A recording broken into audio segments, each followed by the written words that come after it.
Hola, ¿cómo están? En este video lo que voy a tratar de hacer es plantear algunos puntos, algunos indicadores para cerrar todo el proceso que tiene que ver con el desarrollo de la República y comenzar a pensar las condiciones que se dan principalmente en el último siglo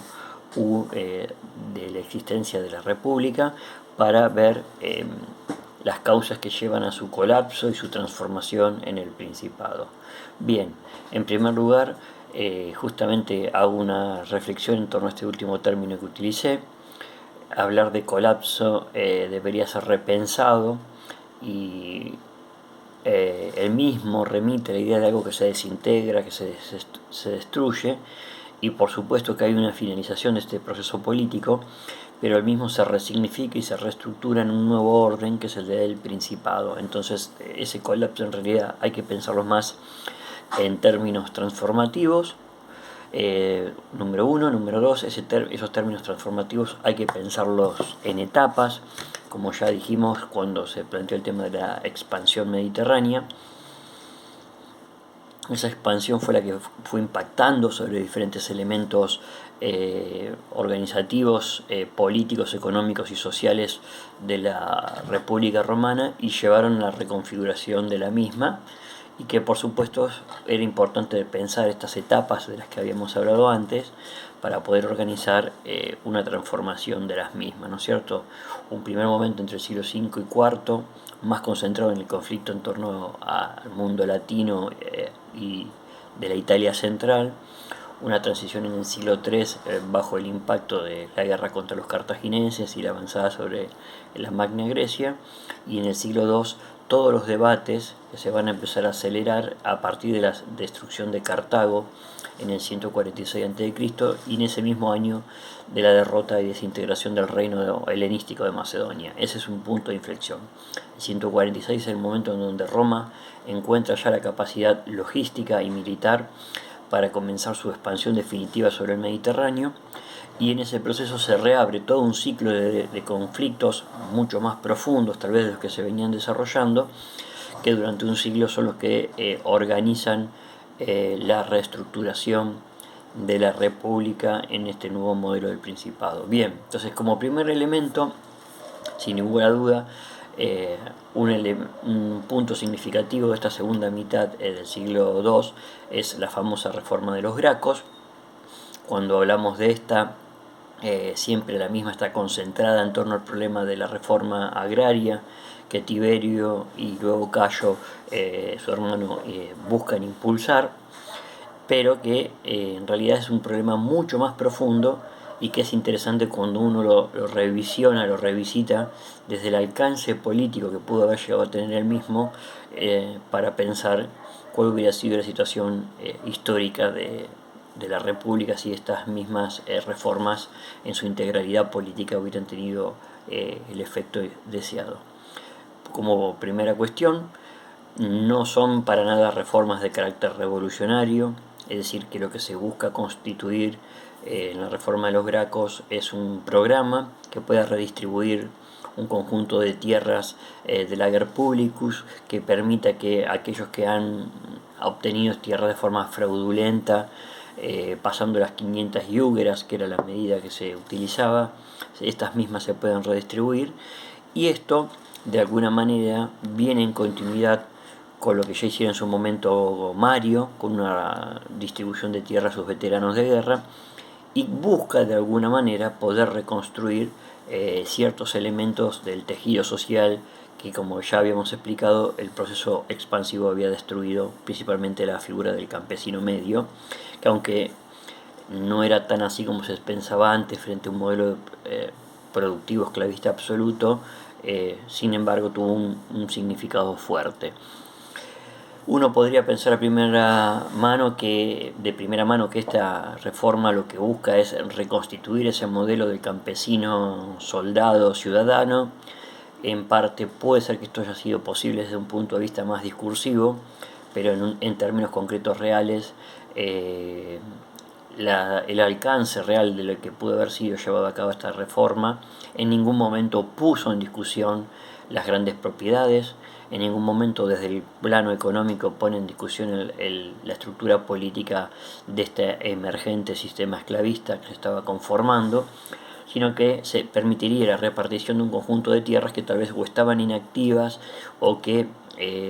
tenían un carácter más de corte periférico, ¿no? Entonces, esto por un lado, y por otro lado, es muy probable que parte de las reformas agrarias que buscaron los hermanos Gracos finalmente se pudieran implementar. Esto no termina de estar claro ni se puede dar una seguridad, pero es importante tenerlo en cuenta. Acá viene el segundo punto. La reforma de los Gracos trae consigo toda una transformación o una discusión de alcance político. Y esto tal vez lo más profundo que el primer punto que decíamos de la reforma, y esto que voy a plantear ahora se insertan en los debates que tienen que ver con la crisis más profunda del desarrollo de la última etapa de la República y las salidas que había sobre los conflictos que se iban acrecentando en torno a la misma.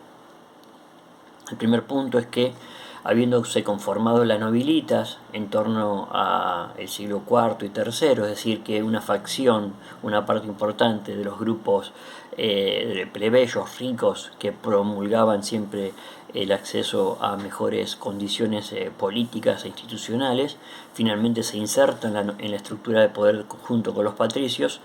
y desplaza a otros sectores más marginados. En ese marco, por otra parte, podemos ver que cobra fuerza un sector medio que va a ser conocido como los publicanos y que devienen de lo que eran antes los equites, los caballeros, y son aquellos que, aprovechando el contexto expansivo, van a ser parte de una dinámica, digamos, de,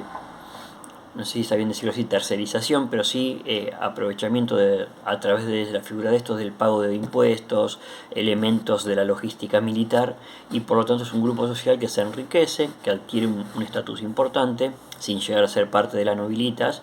en este marco de la dinámica expansiva. En ese contexto donde están los sectores populares, este sector y por supuesto la nobilita que controla el Senado,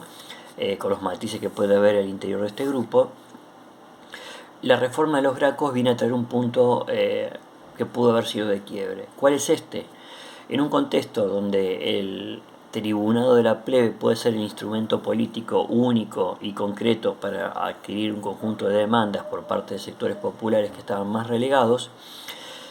el tribunado crece en fuerza en el siglo II y en este marco la reforma de los Gracos se dan desde el tribunado. Y por otro lado, cuando Tiberio realiza esta reforma, lo hace expulsando a través del voto popular a Augusto, que era el otro tribuno en ese contexto, no es el Augusto posterior, ¿no? Que va a ser el príncipe de Roma. Entonces esto es un elemento interesante, se da un dato que es un tribuno que queda solo en el cargo y que a través de la voluntad popular lleva adelante esta reforma sin pasar la misma por el Senado. Esto ya había habido otros antecedentes previos, pero no de esta característica y el alcance y la profundidad que tenía esto. Y el punto político que se pone acá en marcha es que en realidad el tribunado está tomando una ley de estas características que tal vez no tendría tanto impacto económico en la realidad, pero sí impacto político por lo que implicaba, y era un desafío al poder y ponía en discusión dónde estaba el poder político central en Roma. O lo tenía el Senado y los padres de la República y sus grandes familias, o este estaba en manos del tribunado y del poder popular, o el poder popular en sentido amplio, ¿no es cierto?, no en un sentido revolucionario. Esa tensión, ese conflicto es el que va a llevar de alguna manera a la muerte de Tiberio, que fue públicamente linchado,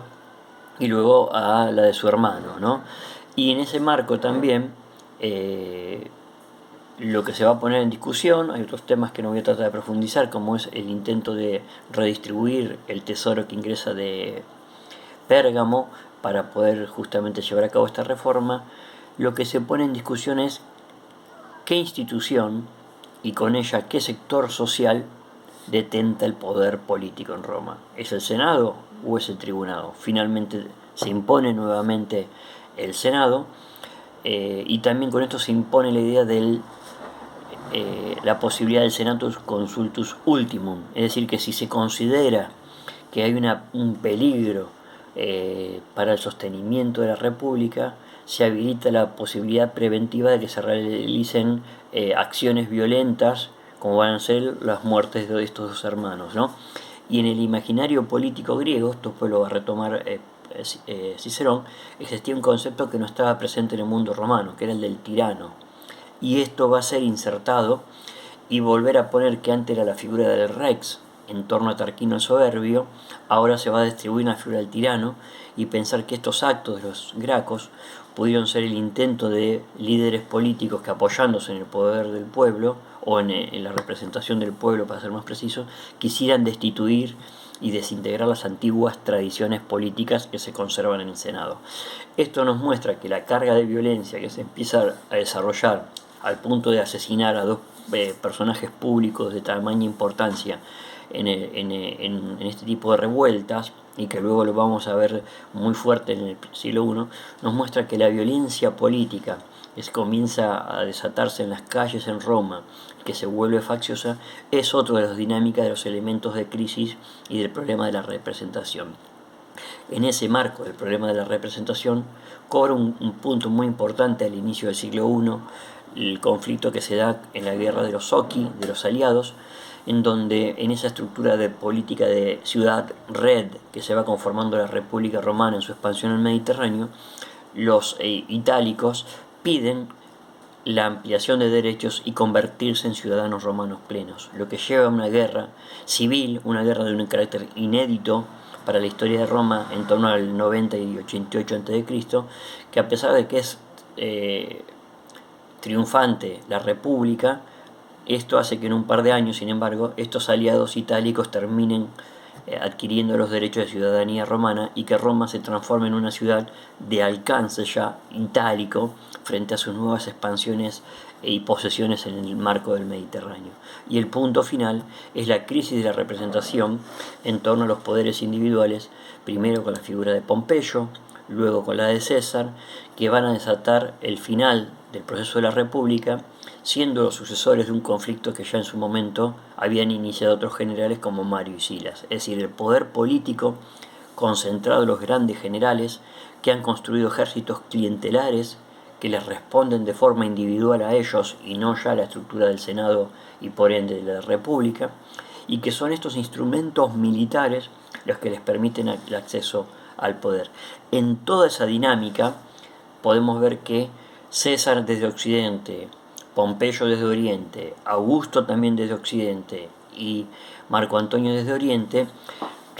marcan el estadio final de esta guerra civil. Es decir, estas guerras internas que se van a dar en Roma representan las facciones políticas que, vinculadas a un poder militar, tienen más fuerza o en la región occidental de la expansión política que realizó Roma o en la región oriental. Y este conflicto finalmente se resuelve con el triunfo de Augusto, la posterior resignificación que va a ser del mismo, dándole carácter mitológico y ubicando una contienda de la última estadio de la guerra civil en un marco de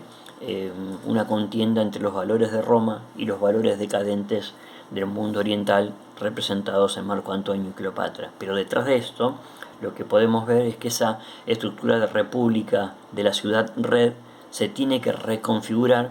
en un espacio que va a tener en el centro a Roma y a su entorno itálico como lugar central del imperio que va a constituir, y a toda una población circunmediterránea que se va a reorganizar en una estructura político-administrativa centralizada y que va a permitir que durante los siglos próximos se conforme primero el principado y luego el dominado, que son dos variantes políticas de este fenómeno que a nivel histórico analizamos como Imperio Romano. Les mando un abrazo.